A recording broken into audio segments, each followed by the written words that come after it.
vidéo pour expliquer un programme de vision FH que j'ai créé et que je vais rendre disponible sur mon site web. L'application est de compter des pièces sur un convoyeur à partir d'un encodeur et d'un système de vision. L'encodeur me donne un trig à toutes les 140 pulses j'ai une avance d'à peu près 1 pouce sur mon convoyeur et je prends des photos à toutes les 1 pouce et je m'arrange pour que toutes les pièces qui vont passer sur le convoyeur vont être comptées et je m'assure qu'ils ne sont pas comptés 2 fois et que je n'en manque pas. Donc, la présentation qui suit va expliquer rapidement comment configurer l'encodeur, va expliquer le programme dans son ensemble. Ensuite, on va regarder le résultat de comment ça fonctionne le programme. Finalement, je vais expliquer un petit truc de comment déplacer des régions dans le système de vision c'est la recette magique pour faire fonctionner mon programme. Donc, première des choses, configuration d'encodeur.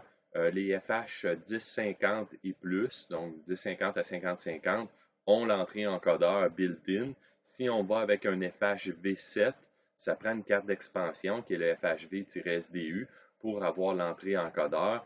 Et les FH Lite, par contre, n'ont pas d'entrée encodeur, donc ça ne sera pas possible de faire ce programme-là avec un FH Lite. Bon, la configuration de l'encodeur, c'est bien simple.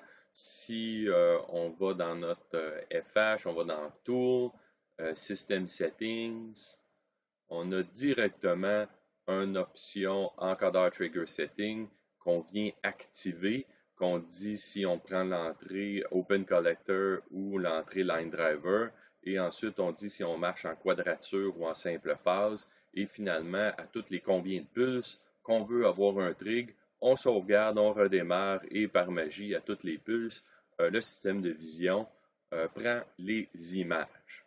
Bon, maintenant, brève explication du programme. Mon programme, c'est de compter des pièces. Donc, si je viens mettre une pièce, juste pour montrer le résultat, ensuite ça va être plus facile. J'ai une pièce qui apparaît. À un certain endroit, la pièce devient bleue pour dire qu'elle est reconnue. Et ensuite, elle devient verte. Quand elle devient verte, la région devient verte, c'est que je viens masquer la pièce pour ne pas la compter 2 fois. Donc, qu'est-ce que je compte? C'est quand le carré passe du vert au bleu pour m'assurer qu'elle ne soit pas comptée 2 fois. Et aussi, j'ai dans mon programme une analyse de combien de pixels par pièce. Donc, si j'ai 2 pièces qui se touchent, ben, ma zone de détection va être beaucoup plus grande et je me suis mis des conditions pour dire si j'ai telle grandeur, j'ai une pièce. Si j'ai telle autre grandeur, mais j'ai 2 pièces, ainsi de suite, pour m'assurer de compter toutes les pièces, même s'ils se touchent. Donc, maintenant, le programme, le flow du programme. Je vais dans TDM. Mon flow va comme suit. La première des choses, j'ai jusqu'à 7 régions de masque, donc je peux compter jusqu'à 7 pièces simultanément. Comme de raison, je peux avoir plus que 7 pièces dans mon champ de vue, mais une fois que 7 pièces sera masquée, bon, les autres pièces seront reconnues, mais je dois avoir une de mes 7 zones qui sort de mon champ de vision pour redevenir disponible et masquer la nouvelle pièce. Puis c'est lors de la pièce qui est masquée que je fais mon compte. Donc, je peux avoir une quantité assez grande de pièces dans mon champ de vision et ils seront tous comptés. Je dirais que ma limite, s'ils sont tous une à côté de l'autre, bien là, j'ai un maximum de 7. La 8e pièce ne sera pas comptée dans le programme présent. Donc, la première étape, je regarde si mes zones sont disponibles. Deuxième étape, je détecte les pièces. Troisième étape, c'est une condition. Si j'ai une zone disponible et si j'ai une pièce, je fais un if. Mon if, c'est quoi? Mes 2 conditions. Je déplace mon masque par-dessus ma pièce.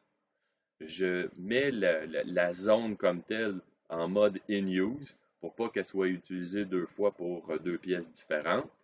Et finalement, j'incrémente mon compte. Je peux incrémenter mon compte présentement de 1, 2 ou 3. C'est des conditions que je viens établir selon l'application. Moi, présentement, si j'ai une zone rouge qui est trop grande, ça veut dire que c'est 2 pièces qui sont collées une à côté de l'autre. Bien là, je viens compter 2 ou encore plus grande, je viens compter 3. Mais règle générale, pour que le programme soit 100% proof, on essaie de singulariser les pièces et on ne compte qu'un à la fois. Mais si jamais les 2 pièces se touchent, comme de raison, c'est fonctionnel. Fait qu'une fois que j'ai fait mon compte et j'ai masqué la pièce, qu'est-ce qu'il me reste à faire? C'est de déplacer mon masque par-dessus la pièce à fur et à mesure que mon convoyeur avance et que j'ai un trig. Étant donné que j'ai un encodeur, je sais que mon pas sur mon convoyeur est de 140 pouces, donc je dois déplacer mon masque de 140 vers la droite jusqu'à temps qu'elle soit sortie de mon système, de mon champ de vision. Et quand il est sorti, ben, je viens remettre disponible la zone de masque pour la prochaine pièce à compter. Donc, le déplacement de 140 pouces vers la droite se fait ici. J'ai jusqu'à 7 régions, comme j'avais dit. Donc, ils sont tous programmés indépendamment, mais c'est 7 fois la même chose. Si j'en regarde juste un, je regarde si ma zone est en utilisation, je fais un move de 140. Donc, je fais un move de mes coordonnées X en haut à gauche et en bas à droite de 140 pour que ma zone se déplace. Et j'ai une condition quand que mon X atteint 2000, parce que présentement j'ai une résolution de 2000 sur mon axe des X, ça veut dire que ma pièce est sortie de mon champ de vision, donc je reset le in-use pour remettre mon champ disponible et je sors de ma boucle, ici devient off et je ne déplace plus de 140. C'est simplement ça qui est fait. Ça. Et finalement, la dernière étape de mon programme, c'est le contrôle de ma sortie. Ce que je fais, c'est que je compare le compte actuel avec une quantité à atteindre. Et de cet outil-là, c'est bon, pas bon pour contrôler ma sortie OR, Overall Judgment. Fait que présentement, je suis à no good, mais si j'atteins un compte de 1000, présentement, mon jugement va tomber à OK, qui vient changer l'état de ma sortie. Donc, encore une fois, c'est que j'ai expliqué le programme, on comprend un petit peu plus que la première zone, qui est la grande zone, c'est ma zone de détection. Toutes mes petites zones sont des zones de masque. Quand la grande zone va détecter une pièce, ça va apparaître pendant un trig. Et le trig suivant, il y a un masque qui va se déplacer par-dessus la pièce de façon à ce que l'outil ne puisse plus reconnaître la pièce. Et c'est à ce moment-là que j'incrémente ma quantité. Donc, si je viens mettre encore une fois une pièce, on va la voir arriver, puis je vais mettre deux pièces une à côté de l'autre, une collée et l'autre séparée. Mon compte est ici, je suis à 8 présentement. Là, j'ai fait plus 2 parce que j'ai deux pièces de collée et plus 1, donc j'ai tombé à 11. Tout fonctionne. Le programme est visuel et fonctionnel. Maintenant, le truc, la dernière chose que je veux expliquer, le truc pour rendre le programme fonctionnel est de faire un déplacement de région ou un déplacement du masque. Je vais expliquer d'où provient le masque et comment le déplacer. Donc, je retourne dans ma fenêtre de programmation. D'où provient le masque? C'est directement dans l'outil Label.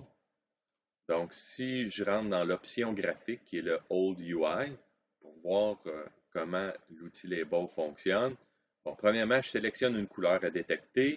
Deuxièmement, je sélectionne une région où trouver la couleur. J'ai le droit à 8 régions pour détecter ma couleur. Ma première région, c'est l'ensemble de mon field of view, de où je veux détecter. Et toutes mes régions suivantes sont des petits carrés qui sont rouges, qui deviennent des masques. Pour que les masques deviennent rouges, un masque, je dois mettre le OR. Si jamais je change mon OR pour un OR, ça veut dire que je vais regarder la couleur rouge à l'intérieur de mon carré et à l'intérieur de mon petit carré. Mais par contre, si je le mets rouge et je le mets à l'intérieur, ça veut dire que la petite région à l'intérieur est masquée, ne sera plus tenue en compte dans mon grand field of view. Donc, qu'est-ce qu'il me reste à faire? C'est quand une pièce apparaît et je l'ai comptée, ben, je dois changer la grosseur de cette région-là selon la grosseur de la pièce trouvée. Et ensuite, à chaque pulse, je dois déplacer mon masque pour ne pas la recompter une deuxième fois la même pièce. Donc, maintenant que les régions sont créées, je dois maintenant les déplacer. Pour ce faire, les déplacer, la première étape est de trouver la pièce. Bon, pour trouver la pièce, dans l'outil Label, j'ai les coordonnées de la pièce. Les coordonnées rectangle X et Y sont le coin en haut à gauche. Et les coordonnées largeur et hauteur, ben, du coin à gauche, ma longueur, comment il l'appelle, c'est width, ma largeur, c'est sur l'axe des X, et ma hauteur, c'est sur l'axe des Y. Donc, X plus largeur me donne la position ici, Et Y plus hauteur me donne la position ici. Donc, si je fais X plus largeur et Y plus largeur, devient mes coordonnées en bas à droite. Et pour déplacer mon masque, j'ai besoin de deux points, le point en haut à gauche et le point en bas à droite. Donc, les quatre données ici sont suffisantes pour pour créer ma région et bâtir mon masque. Donc, à cette heure qu'on sait ça, je viens ici. Quand je fais déplacement de coordonnées, qu'est-ce que je fais ici? Si je rentre à l'intérieur, move the whole UI, qu'est-ce que je fais? C'est que je prends directement mon X1, Y1 et ensuite je prends mon X1 plus la largeur et mon Y1 plus ma hauteur. Donc, ça devient X1, Y1, X2, Y2 qui sont en haut à gauche, en bas à droite. Donc, c'est ça ici qui me fait mes calculs. Donc, je dois reprendre les positions d'ici et les déplacer vers les positions de mon masque. Bon, pour reprendre les positions ici, je dois les déplacer, chacun des résultats de mon expression, vers des variables. Et ensuite, les dites variables, je vais les réutiliser dans mon outil Label pour déplacer mon masque. Tu sais, je vais les lier à mon masque. Donc, comme je dis, je dois déclarer des variables en premier. Donc, je viens dans l'onglet Scene Variable et j'ai déclaré ma variable X et ma variable Y. Ce sont des tableaux de 8 par 2. 8 identifie chacune de mes 8 régions. Puis 2, ben, ma deuxième dimension, c'est le X et le Y, ce qui fait mon 2, X et Y. Donc, c'est ça, j'ai ça pour mes X, j'ai ça pour mon Y. Fait que mon X1, c'est le X en haut à gauche. Mon X2, c'est mon X en bas à droite. Même chose pour mon Y. Mon Y1, c'est en haut à gauche. Mon Y2, c'est en bas à droite. Puis dans mon premier élément, là, de mes 8 régions. Fait que mes variables sont créées, les autres variables sont utilisées dans le programme, tel qu'un toujours vrai est nécessaire pour déplacer la région. Je regarde, j'ai un 8 variables de area, c'est le in use. Si j'ai un 1, ça dit que mon area est en utilisation. Si j'ai un 0 dans mon programme, ça veut dire que ma région est disponible à être attribuée à une composante trouvée. Ensuite, j'ai un nombre de pixels par trig que j'utilise à plusieurs endroits dans mon programme. Donc, si je viens déplacer mon encodeur, changer mon encodeur ou tout simplement changer le pas, je viens changer la quantité de pulses par trig et plutôt la quantité de pixels par trig et le programme s'adapte. Et finalement, ben, j'ai mon compte là, qui est ici, qui est le total de mes pièces trouvées. Donc, une fois que j'ai créé mes variables, comme je disais tantôt, je dois déplacer ce que j'ai trouvé de mon label vers, vers ça ici. Donc, ça, on l'a trouvé. De mon compte XY, je dois aller peupler mes variables X et Y. Donc, je vais dans l'option Unit Setting UI, qui est la première option, et dans l'onglet Sorties. Donc, mes sorties, c'est de mon outil vers mes variables, tandis que l'onglet Entrée, c'est de mes variables vers mes paramètres de mon outil. Mais dans ce cas ici, moi, c'est mes calculs qui trouvent les X1, Y1, X2, Y2. Si je viens cliquer Assigner mes variables, on se souvient tantôt qu'on a vu, le premier, c'était directement le résultat de mon première expression, c'est mon X, ensuite mon variable index, donc c'est je suis dans quelle région, puis je déplace dans le 0, donc c'est mon X1 de mon index, c'est-à-dire de ma région que je suis en train de déplacer. Donc je viens écrire directement dans mes variables ici. Et une fois que mes variables sont écrites, je dois aller rechanger mon masque de place. Les masques font partie de mon outil Label. Donc, je vais dans le même endroit. Je viens ici. Maintenant, c'est un input parce que je viens écrire de mes variables vers mes paramètres. Les régions, on peut les affecter directement dans mes Input Region Settings. Et ma première région, c'est la zone, mon field of view total pour détecter mes pièces. Donc, celle-là ne bouge pas. Mais à partir de ma région 1, si j'ouvre ici, c'est la région 1. Ce sont mes masques de 1 à 7, donc les masques ensuite. Et je viens dire, ben, je prends ma région 1, le 0, fait que c'est mon X1 qui est en haut à gauche, je le déplace dans le coin là, qui appelle le upper left. Puis la même chose, donc je déplace tout ça ici. Même chose pour le 2. Et maintenant, c'est ma région 2. 3, ma région 3. Donc maintenant, toutes les variables que j'ai lues par mon outil Label sont calculées dans mon outil de calculation pour créer des coordonnées en haut à gauche et en bas à droite. Et de ces coordonnées-là sont déplacées vers des variables qui sont réutilisées, réinscrites dans mon outil Label pour que euh, mon, euh, mon déplacement, plutôt que par région, va masquer directement la pièce. Une chose qui est super importante à savoir, puis c'est un endroit où vous pouvez perdre beaucoup de temps, quand on fait du déplacement de région comme ça, chaque outil en bas complètement a ce qu'il appelle le Inspection Area Figure Update. S'il est à 1, ça veut dire que la région se déplace. S'il est à 0, ça veut dire que la région ne se déplace pas. Dans mon programme, je déplace la région à chaque trig, donc je le laisse toujours à 1. Je me suis créé une variable que j'ai appelée true et sa valeur initiale, qui est la seule valeur qui est à l'intérieur, c'est 1.